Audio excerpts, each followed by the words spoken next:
Video tayo, Bahrain, December 5, Bahrain. Dito tayo sa Tubli area to eh. Tubli Walkway, yun no, Tubli Walkway yun doon. Ano natin, Vlogger Yarn. Syempre dito tayo sa tabing dagat, walang tao, meron lang isa doon. Yon. Dagat, tambay-tambay lang tayo. Tambay-tambay lang tayo, guys, para relax. Hindi natin alam kung ano pa ang mga susunod na bukas, kaya good luck. Problema, labanan, panis. December 5, 2025, Bahrain, Tubli Walkway, tabing dagat yan. Hindi na pa ako rito eh. Anong oras ako nagpunta rito? Siguro mga alas 3. Yun, alas 3. Anong oras na? Alas 7 na. Mambay tayo dito sa dagat, maliwanag pa kanina. Ano kasi syempre hindi tayo maka-stay sa bahay at malungkot.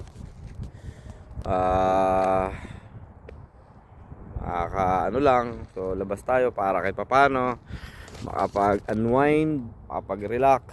Yan. Ano tayo, yan. Relax lang muna kasi syempre meron tayong medyo mabigat na pinagdadaanan talagang.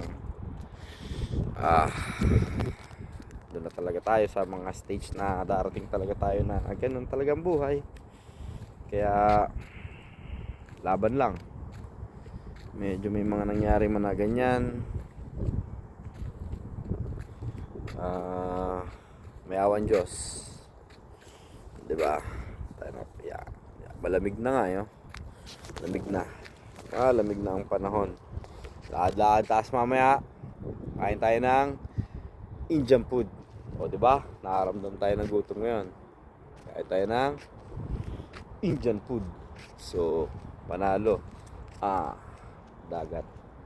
Pag lumublog ka dyan, it's cold kasi malamig na yung panahon eh. Malamig na yung panahon ngayon. Tayo. Sarap. Tahimik. Maliwalas. Titignan mo yung dagat. Lawak. Ang lawak. Relax ka lang, no? Sana ano lang, oh. Talagang relax. Mga pinagdadaanan sa problema. Yan. Mga katulad ko na may mga pinagdadaanan. Mga sinasabi sa akin na kaya mo yan. Huwag kang susuko. Kung panghihina ka ng loob, mas kawawa sila. Diba? Kaya laban lang tayo. Magiging maayos din ang lahat. May awa ang Diyos. Talagang hindi ibibigay ng Diyos ang pagsubok na to kung di natin kaya lampasan. Naniniwala ako dyan. Naniniwala ako sa Panginoon. Hindi niya tayo papabayaan. Kahit anumang mangyari, andyan lang siya lagi. Yun, kaya ito, lakad lang tayo dito. Dito kanina nakaupo. Yun o, yung may anong yan. Semento na yan, ganyan. Tapos sound trip lang nung medyo maliwanag pa. Tapos upo ako doon, may dala akong chicherya eh, may papag doon eh. Upo ako ron. Merienda. Nabusog na nga ako sa chicherya eh. Chicherya, tinapay, tsaka soft drinks, tsaka tubig, may dala ako kanina. Sabi ko mag-picnic ako mag-isa. Ganon. Ano lang, talagang yun lang. Talagang pag sa kwarto kasi ako malungkot, diba? Nood ako. Tapos dito malawak yung nakikita ko. Pag-isip ako, realize ko mga dapat gawin, ganito ganyan. So yun, mabigat man yung pinagdadaanan natin, problema man, pero wala na tayong magagawa eh. Ito na talaga yung pagsubok natin, kaya laban lang tayo. Ayun, mamaya kakain ako ng Indian food. So